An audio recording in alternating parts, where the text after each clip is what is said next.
You know, we've all learned things about our spouse after we get married. And no matter how long you dated beforehand and how much you thought you knew, and you thought you had it all figured out, there was still a lot of things that surprised you. And of course, there may have been some things that also bugged you. Yeah, and you know, even after we've been married lots of years, and we've been married lots of years, there can still be those things that bug you. Maybe things that you do differently than your spouse, or no one did in your home when you were growing up. Or maybe you don't even see anyone that you know doing those things that your spouse is doing. You know, you get the picture. It bugs you. So what do we do with those things? Those things. Those things. Do we remain silent? Do we become more and more agitated? Do we complain? You know, do we vocalize our insults and disapproval? All of those things. Or have we learned, and when we that we don't give a valid suggestion, when to give a valid suggestion or criticism? Well, what is a valid criticism or suggestion? So we have looked at this book by Gary Chapman, The Marriage That You've Always Wanted. There's a book, and then there's a workbook for couples to do together. And he states that it's valid when it has the potential to improve you, your spouse, or your relationship, okay? So it's invalid when it's an insult or it's just given to inflict pain. Remember, 1 Corinthians 13 tells us that love does not dishonor. There should never be a time or a motive that you just want to hurt your spouse or you want to try to make yourself look better. In fact, Gary Chapman says to take the scripture from Mark 10:45, where it says, the Son of Man did not come to be served, but to serve, and change the words to, I married not to be served, but to serve. Yeah. Wow, that changes everything, doesn't it? It really does. Yeah. And if we feel the suggestion is valid, and sometimes it is. It is. How do we present that to our spouse? You know, even if we think it's valid, even if we think it is, we should always pray about it first. Yeah. And to make sure God is giving you giving you the input that you need to have. And a green light. Right. To go. And if you have an uneasy feeling after your prayer, maybe you need to hold off and maybe not go into it right then. You know, you also need to choose your time wisely, because there are times to talk about criticisms. There are times not to bring them up. If you're feeling rushed, if you're feeling rushed or tired or occupied by something else that's going on, when either one of you are that way, maybe it's not the time. Maybe you need to respect your spouse enough to not just throw criticism at them.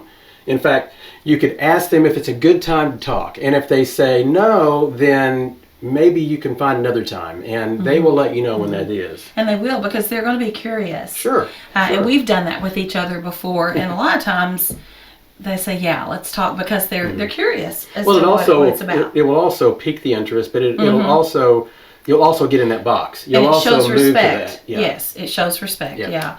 Okay, You're on the same page. Once you do start the conversation, you want to include compliments. So whatever the criticism is about, whether it's cooking or cleaning or taking care of the kids or the clothing that they're wearing, I don't know, driving, whatever it might be, include some compliments first, and give some loving words. So why do we do that? Why do we want to give compliments first? Because we want to show them that we love them and we see the good. Okay. We should never just see the negative and not just concentrate on the negative. The compliments should outweigh the criticism. Yeah. Even when I was in the school system years ago, they said, when you criticize a child or give correction, you should give, they said, up to 7 compliments. That's maybe a little much. It's also going to calm. It does calm. It's also going to calm the time that you're talking. Yeah, and so shows that appreciation. The person is going to be able to respond to you better, and they're going to listen better, and they're going to not put a red flag up immediately. And make sure that you don't overdose with the criticism. Keep it confined to one suggestion, and stay focused. The other thing is, be ready to share your reasons for your concern. It's not fair for us to just throw a criticism out and Right. I want you to start doing this. We need to have a reason. Right. And don't forget, it should benefit your spouse or your relationship. So you should be able to Right, explain. and it becomes a conversation then when that happens, because you're not just throwing Absolutely. something at them. They're able to respond to you and understand why you're talking about it, why you're bringing it up, or why it's a concern. Your goal is always to serve and to encourage. Proverbs 15:1 says, "A gentle answer turns away wrath, but a harsh word stirs up anger." So, a conversation, not a battle. That's right. Okay, and one more thought. There are some things that you can overlook. You know, we don't need to bring up every little thing that bugs us. Yeah. Yeah. You need to choose your battles very wisely and not just. And we have- say battles loosely, don't we? Right. Yeah, we don't want it to be a battle. No. We don't want it to be there. But you get what we mean. You understand what we mean. We don't want it to become a battle. Because your spouse may drive in a way that really makes you nervous. And that could be either one.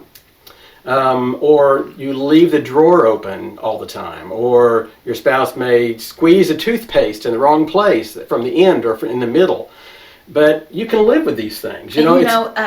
A messy person may be married to a really neat person. True, that's right. We are different. We are all different, and none of us are perfect.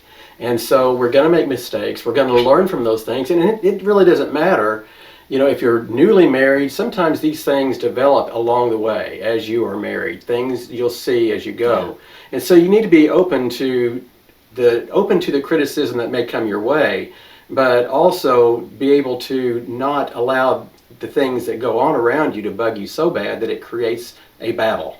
Yeah. That kind of thing. We all have quirks, little quirks, and just make sure before you start that conversation that it really needs to happen. Yeah. I mean, we've learned with almost 41 years of marriage that we just need to overlook some things. There's a lot And of... she does a lot. She overlooks stuff. but we've had to learn. And I do too. We've had to learn, yes, you do. But there's a lot of single people or widowed people who would love to see those socks on the floor. Yes, right. And that would be a blessing to them. So just be careful. There just might be time to let a few things go. That's right. But if it's important, then walk cautiously and respectfully. That's right. So you need to learn how to handle criticism that comes your way, and not let things bug you so bad that you are the one that is criticizing all the time. So there's both directions of that. Yeah. We want to make sure that You may be bugging your spouse. you may be. Yeah, so listen if they need to talk to you. That's right. Yeah. And so be willing to give a little and take a little and give a little, both ways, and both people. Yeah, for sure. 1 Peter 4:8 says, "Above all, love each other deeply, because love covers over a multitude of sins." That's right. May not be a sin, maybe something just bugging you, but we can live through a lot, can't we? That's right. Marriage is here for the long term, and you have to go through lots of things in your marriage. And so little things, don't let them become big things. Right. Let them remain a little thing that you can deal with very easily along the way, for sure. And remember, as we always say, be intentional, love your spouse. And love the Word. See you soon.